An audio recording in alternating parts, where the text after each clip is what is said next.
buenas tardes. Señor director, señora delegada del rector, compañeros, amigos, muchísimas gracias por darme la oportunidad de estar aquí esta tarde y de haber visto la inmensa cantera que tenemos de ciencia. Yo creo que para mí ha sido muy motivador ver todo lo que empujáis, la gente joven que se va a ocupar de desarrollar la inteligencia artificial y muchas otras cosas. Tenemos aquí un problema técnico.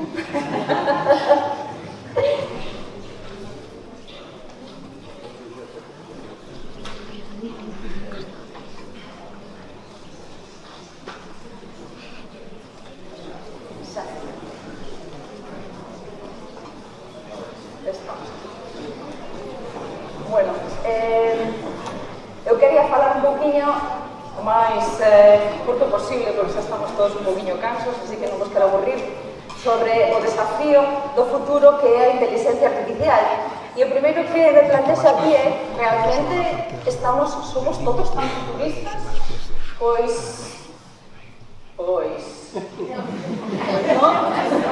non vai?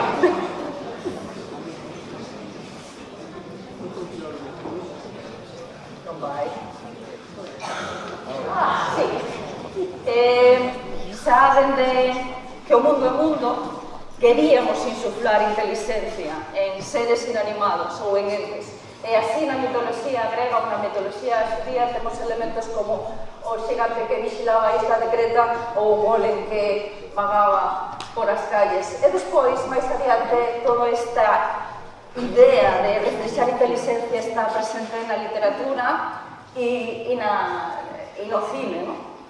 E se xa damos un saltiño un pouco máis grande, pasa a eses autómatas que surxen en Francia no 1700 e pico, que son uns mecanismos de reloxo tan precisos que permiten a estes seres que están reproducidos como persoa, a primeira idea dos robots, pois lle permiten tocar piano ou escribir textos. Damos outro chimpo máis grande no tempo e pasamos a máquina analítica de Charles Babbage. Esta é unha reproducción porque a máquina analítica foi descrita pero nunca foi construída.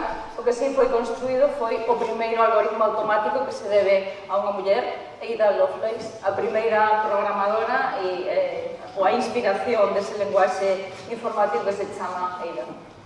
Esta é a calculadora analóxica, unha reproducción dun enxeñeiro español, o primeiro que construíu, Torres Quevedo, unha reproducción que está na Real Academia de Ciencias.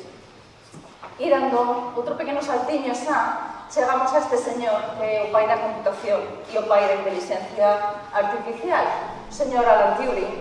O mellor vos sona ese ordenador un tanto pedrestre que está na foto se vistedes esta película Descifrando Enigmas sobre como fixo este señor matemático como descifrou os códigos dos alemáns na Segunda Guerra Mundial.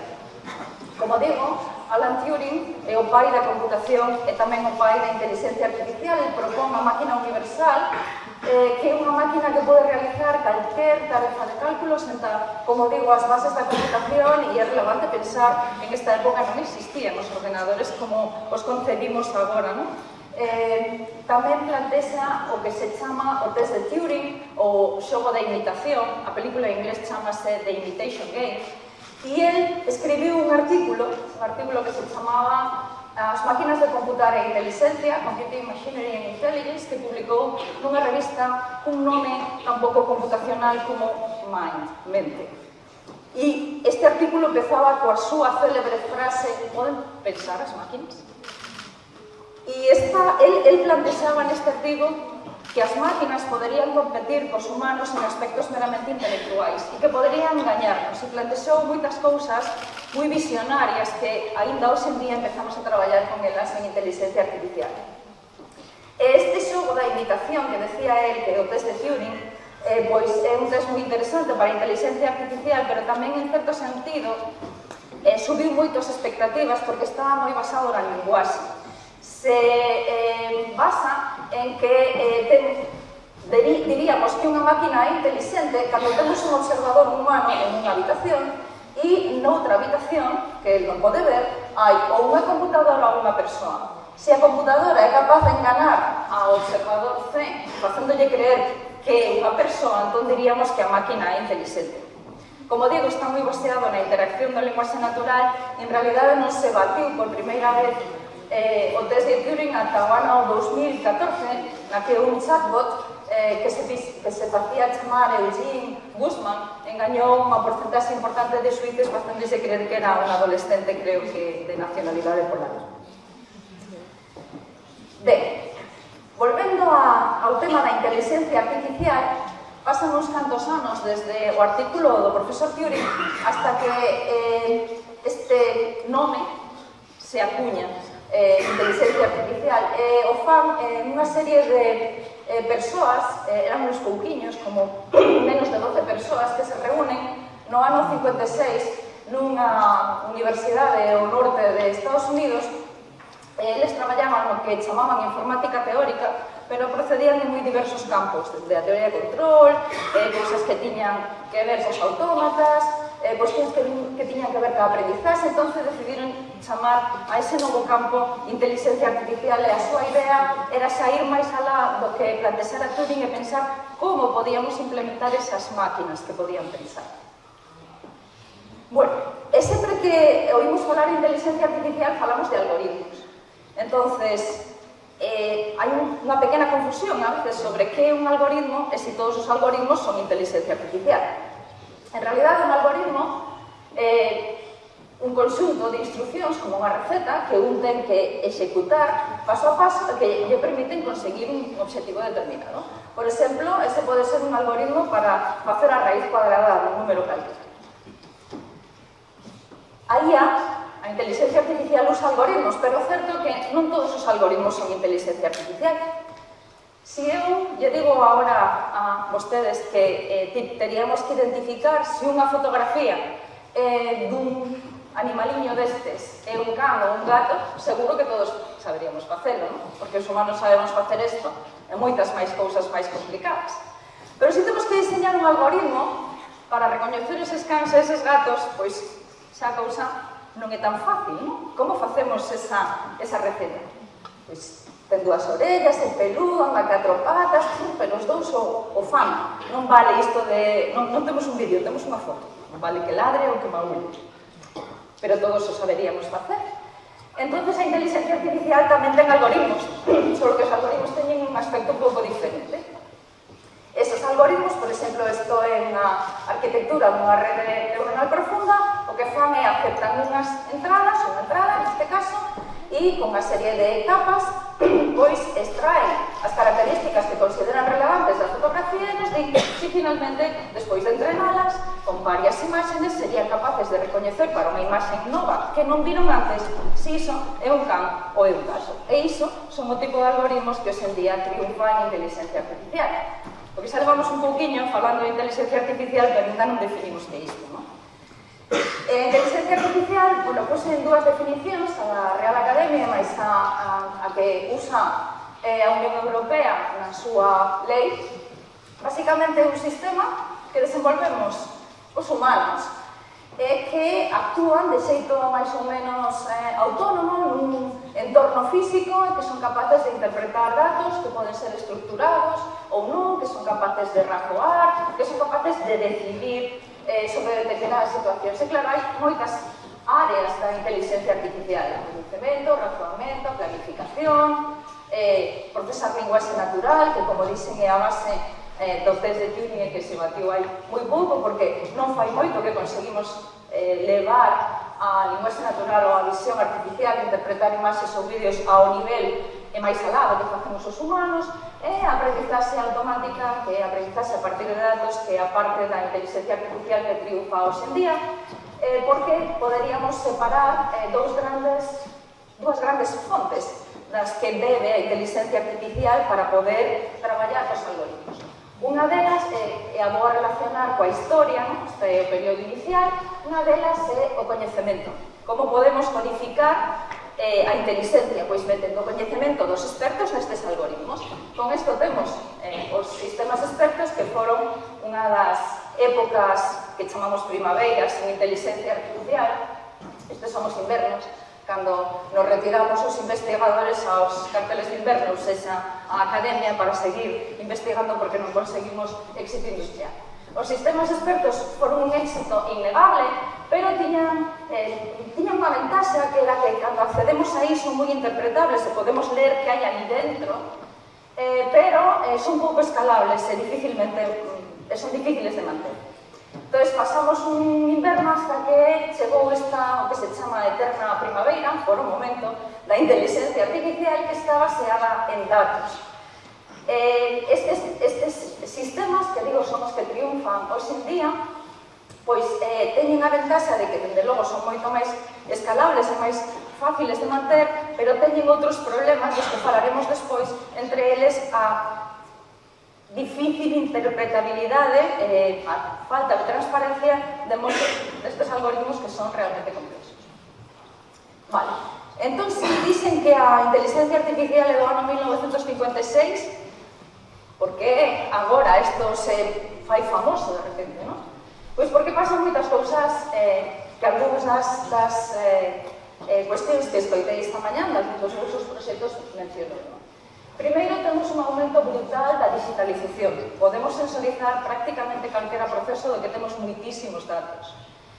Todos nós somos un productor de datos coas nosas redes sociales e prácticamente calquera experiencia na que podades pensar, dende os viaxes hasta o que vedes nese aparato que podemos chamar televisión, que xa non se usa casi como para eso, producen datos.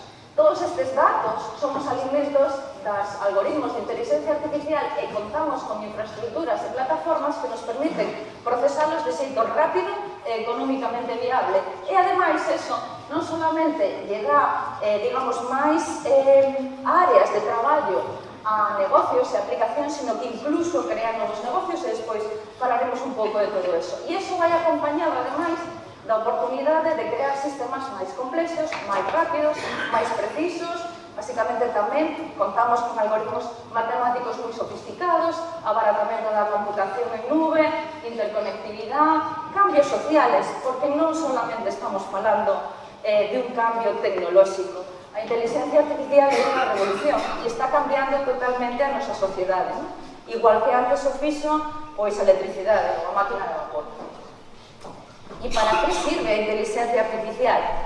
Pois a verdade é que se a pregunta fora para que non sirve, me hubiera quedado moito máis valeira a transparencia, pero como utilicei outras, está chea, porque todos os días, todos estamos usando inteligencia artificial, pois para encender o móvil, para mirar as direccións na cidade, usamos traductores ou xa seguramente ChatGPT, temos unha medicina moito máis preventiva, participativa e predictiva,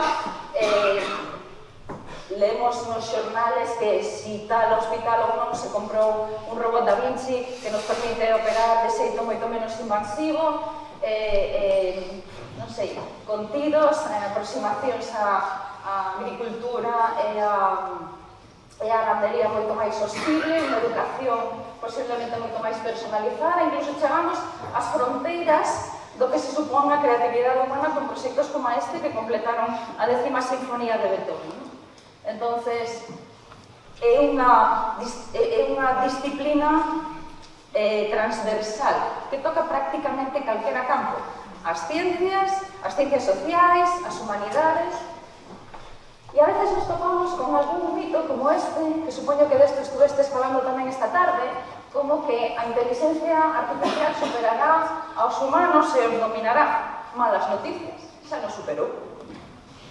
A inteligencia artificial xa nos superou e o fixo en moitas áreas, dende a química, a física, a bioloxía, e axúdanos normalmente os humanos en moitas cuestións, o que sí, ata agora, hasta a inteligencia artificial generativa, que falarei un poquinho dela despois, nos enfocábamos en contextos moi concretos. Temos sistemas que funcionan moi ben en determinadas áreas, pero están restringidas a esa área, non? Por cal, en principio, a idea é que vai a reemplazar tarefas, pero non todas as habilidades humanas nos empleos nos que despois tamén falaremos.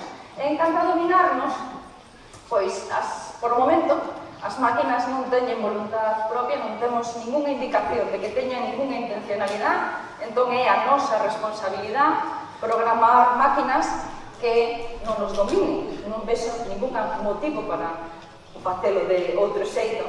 Así que a inteligencia artificial está nas mans da inteligencia humana. E, bueno, como funciona? Este aprendizaxe automático, que digo que é a liña ahora máis exitosa da inteligencia artificial e que hai de diversos tipos, non me vou a meter en cada unha delas, vou a comentar a modo grosso que necesitaríamos tres modelos, pezas, que serían o modelo matemático, que é un conxunto de elementos de procesamento que están conectados para poder realizar tarefas complexas. Eu vou a simplificar con isto que é unha rede neuronal, porque os primeiros modelos intentaban replicar a estructura cerebral, non? E isto serían as neuronas, que como nos contastes algún de vos esta mañá, se activan dunha determinada maneira, están relacionadas con outras, con uns pesos, etc. Entonces, este sería o modelo, e para axustar o modelo necesitamos o algoritmo de entrenamento, que é o que nos diría cales son os valores deses pesos e como interconectamos todo o modelo. Ambas as dúas cousas, tanto o modelo como o algoritmo de entrenamento, son generales, son xenéricos. Entonces, como facemos para que isto se centre en un problema concreto? Pois cos datos do problema. Entón, se temos exemplos representativos do problema, alimentamos o noso algoritmo de entrenamento, que é o que nos dá eses pesos para unha situación concreta determinada. Agora mesmo, a complexidade matemática destas estruturas está moi lonxe das primeiras ideas sobre as estruturas cerebrais, e as tareas que resolven son as típicas de predecir algo sabendo situacións anteriores, clasificar un determinado evento, facer grupos de situacións similares, detectar puntos anómalos ou ordenar situacións ou Pero temos novos modelos disruptivos que contarei moi brevemente tamén porque non é a ocasión aquí de estenderse. Por un lado, na parte esquerda temos as redes profundas, que son estruturas como as que acabo de explicar, pero con moitísimas máis capas, e iso que nos permite? Pois nos permite usar datos moi complexos, texto, imaxes, etc., máis ao lado do dato científico, e ter moi bons resultados, co cal os problemas que podemos afrontar son moito máis difíciles, pero tamén trae certas preocupacións éticas que comentarei, entre elas unha falta de transparencia do modelo, é moi difícil saber que ocurre por aí, por o medio das capas. Outro tipo de aprendizaxe un pouco diferente é este, que é o aprendizaxe por refuerzo. Funciona bastante parecido a como facemos os humanos. Temos un axente que traballa en un entorno e realiza unha operación. Se a operación é correcta ou vai na idea de solucionar o problema, se lle dá unha recompensa, ese non se penaliza. Isto nos permite traballar en entornos moi cambiantes e complexos e irnos axustando moito máis flexiblemente a situación. E así conseguimos algúns hitos. Falarei brevemente destes dous. Este é o sistema AlphaGo, a primeira vez que un sistema de inteligencia artificial bateu a un humano en un xogo estratégico, en este caso o Go, bastante máis complexo que o ajedrez, que o batiu 100 veces de 100, así que como que había pouco que decir da situación ao campeón do mundo de Go. E basado en esto, por certo, era unha empresa naquel momento británica, DeepMind. Basado en este sistema, temos AlphaFold, que foi calificada como o descubrimento científico máis importante dos últimos anos, que nos deu a idea de como se desdoblan as proteínas humanas, e con elo temos o mapa de proteoma humano máis importante ata o momento.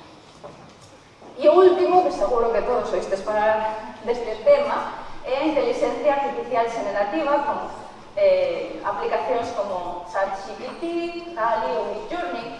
E en que se distingue esta IA generativa da IA tradicional?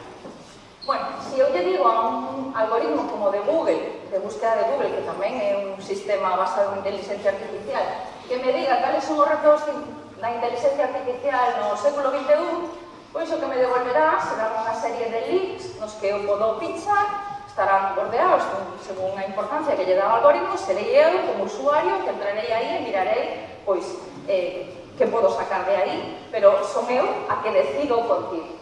Se o fago con unha IA generativa como esta, e lle pregunto mesmo, me dará un contido completo sobre cal pensa esta ferramenta que son os retos e o ordenará dun xeito que é natural, unha escritura natural, unha interacción natural, digamos, entre a máquina e a persona. O cal non quere decir que todo o que escriba aí sea 100% perfecto, porque isto non é unha enciclopedia. Moi ben, antes, como mencionou o señor director, por que se fala entonces tanto da IA? Que cambia? Pois que cambia todo, como xa dixen, é unha revolución. Cambia a xeopolítica, a economía, o emprego, a educación e a sociedade. Algún exemplo, como afecta a xeopolítica e a economía? Bueno, pois hai tres grandes centros no mundo de inteligencia artificial, cada un fai a súa, entre comillas, guerra. China ten un apoio gubernamental moi importante para a financiación da inteligencia artificial e pretende convertirse no país máis importante do mundo en inteligencia artificial no ano 2030, ten unha gran población, a igual que Estados Unidos, que lle permite un campo de probas bastante interesante. En Estados Unidos, por suposto, o goberno apoia a inteligencia artificial, pero o que é o fogar das multinacionales máis importantes neste momento de inteligencia artificial. E Europa, que non ten tantos cartos nin como a unha nin como a outra, pois se decanta por unha vía que é a inteligencia artificial ao servicio das persoas, unha inteligencia artificial confiable, da que falarei tamén agora.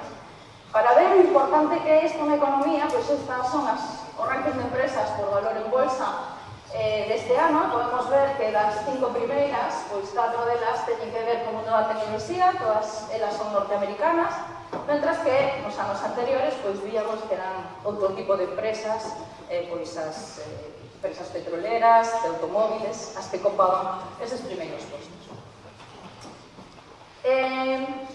Hai outro mito que tamén nos preocupa, que é isto de que a inteligencia artificial será o fin de moitos empregos.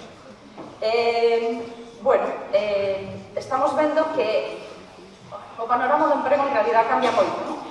E non se debe só á inteligencia artificial, que tamén, sino en general á digitalización e automatización.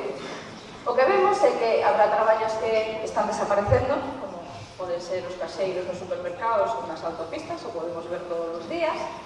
Outros que antes estaban na academia, cando che preguntaban ti que eres, decías, eu un ingeniero en inteligencia artificial. Te miraban como, que farán, Agora, todo eso, ingeniero en inteligencia artificial, especialistas en Big Data, ingeniero en aprendizaxe, son os postos que máis demandan as empresas. A idea é que, aínda que efectivamente hai traballos que desaparecerán e outros que aparecerán e algúns deles terán tamén que ver con que temos máis ocio e co cuidado das persoas, a maioría deles van a ser traballos deste tipo, nos que cada vez tenemos que acostumbrarnos máis a traballar coas máquinas.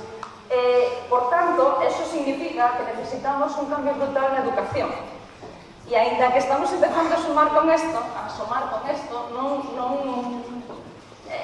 necesitamos un impulso máis grande, non?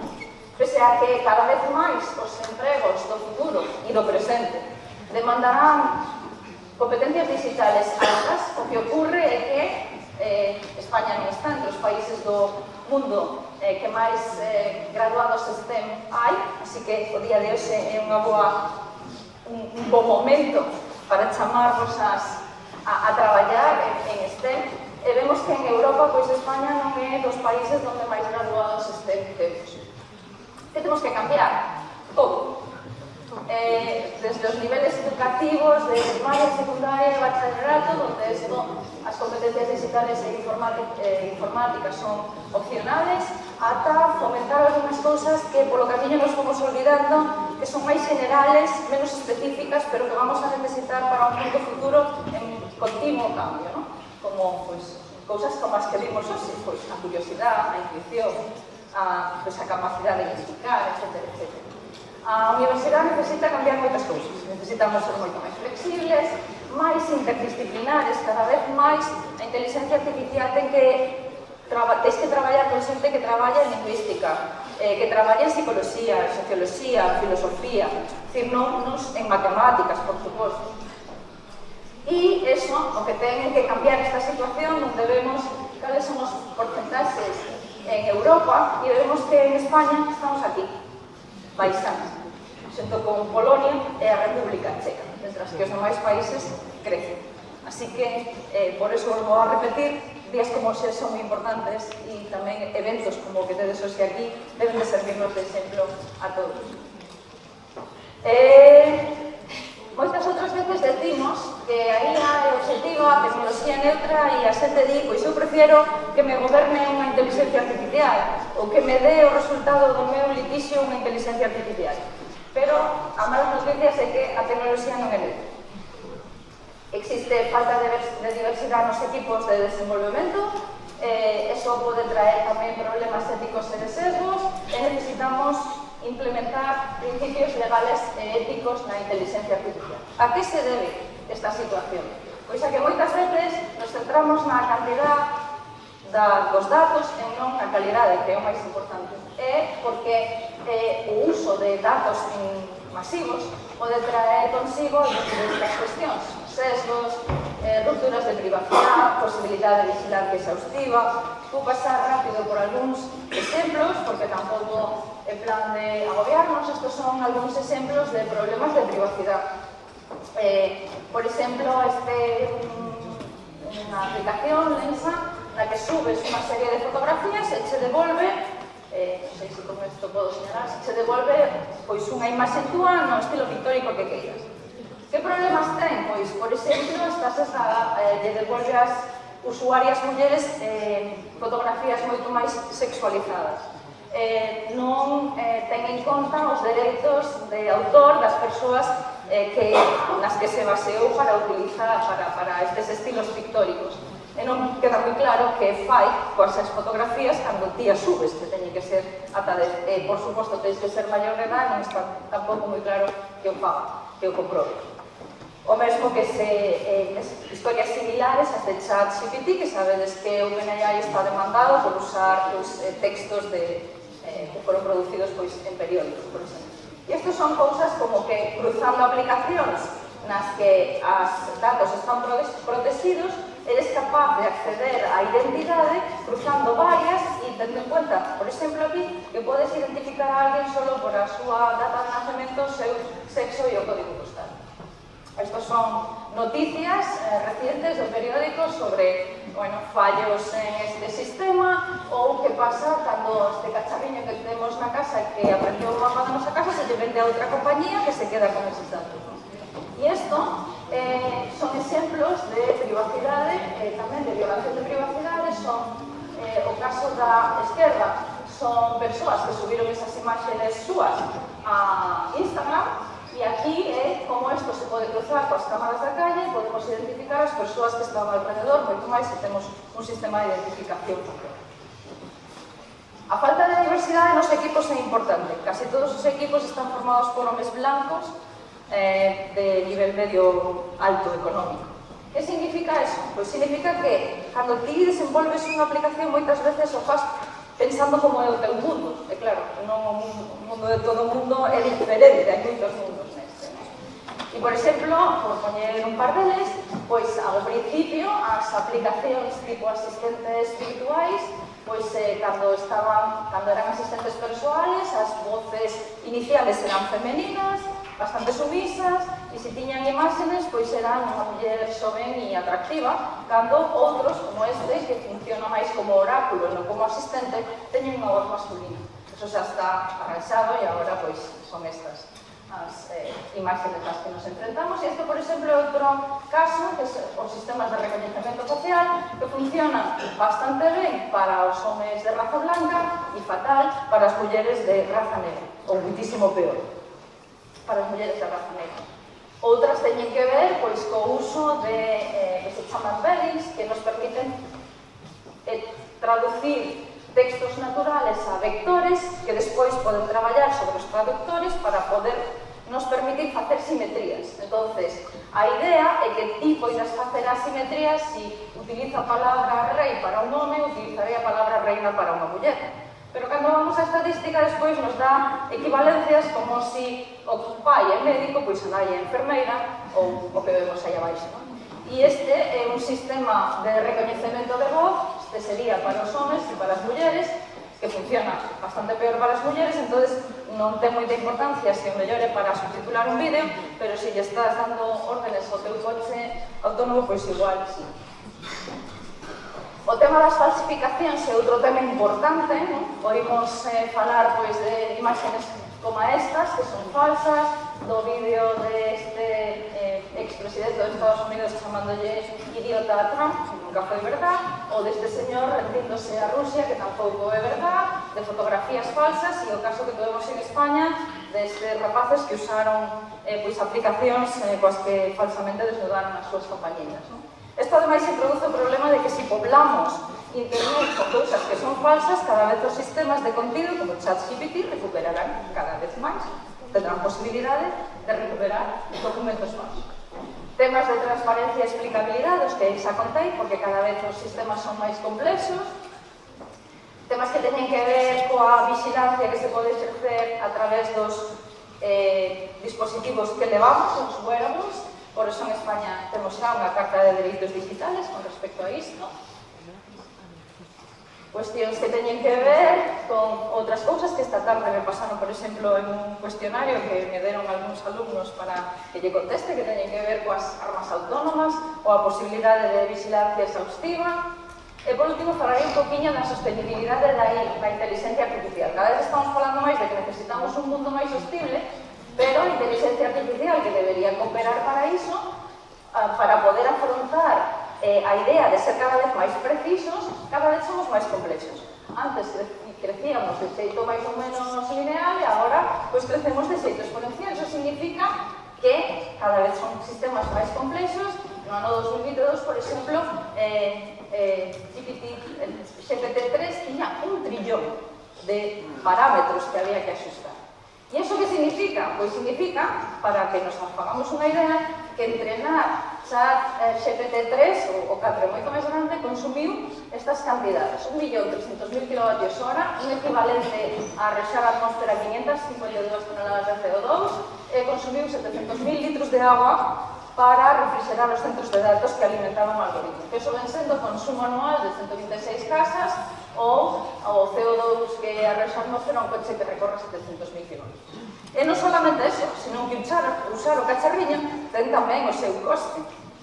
Só os accesos en xaneiro de 2023 foron 590 millóns que o consumo de electricidade de 175.000 persoas.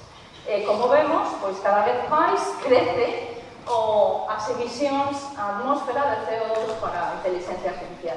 Algúns datos para que nos fagamos unha idea, pois Google Dick en este momento representa uns 2,3 teravatios hora ao ano, iso é 3 veces e media a produción de enerxía eólica de Alemania, que é o maior productor de toda a Unión, ou que Google usa pois, todos os millóns de litros de agua, 15.800, para manter a temperatura nos centros de datos. Eso é unhas 5 veces en media o que consume España anualmente.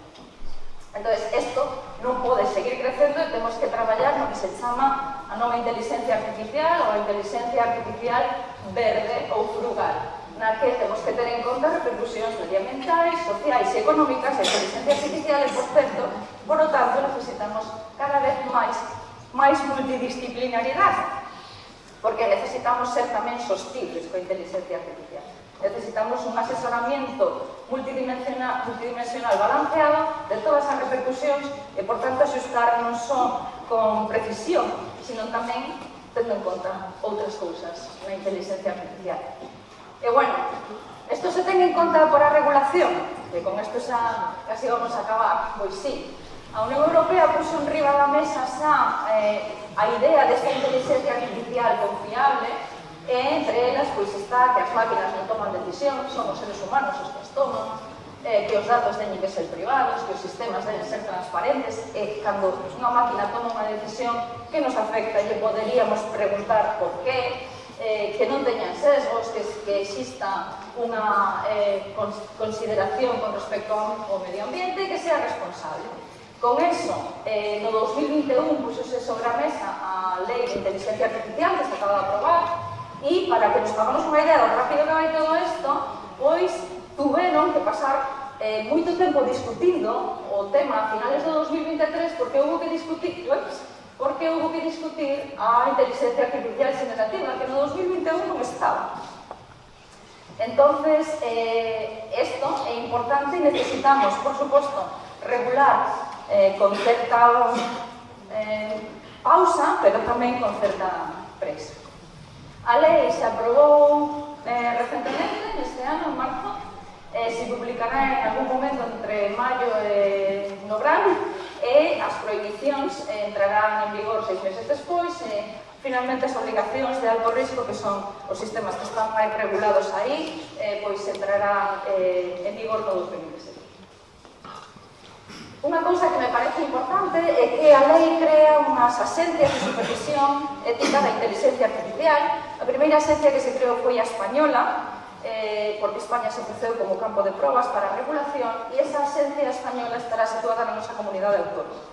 Estará en Galicia. Creo que é unha boa nova para todos os galegos. Estará situada na Coruña, neste edificio que se chama La Terraza, e, bueno, pois vemos que vai a ter en conta pois a divulgación ética da inteligencia artificial, os pilotos de pruebas e cuidar desta inteligencia artificial sostible. Para terminar, me gustaría decir que a inteligencia artificial é un fenómeno imparable.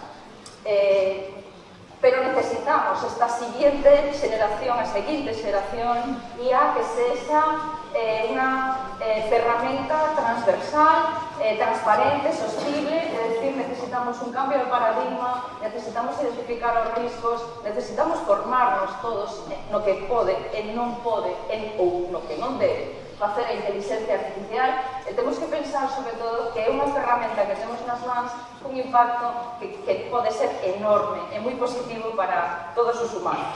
E, por tanto, pois é a nosa responsabilidade, a vosa responsabilidade, facer que a inteligencia artificial sexa esta seguinte xeración IA que necesitamos todos. E nada máis, moitas gracias.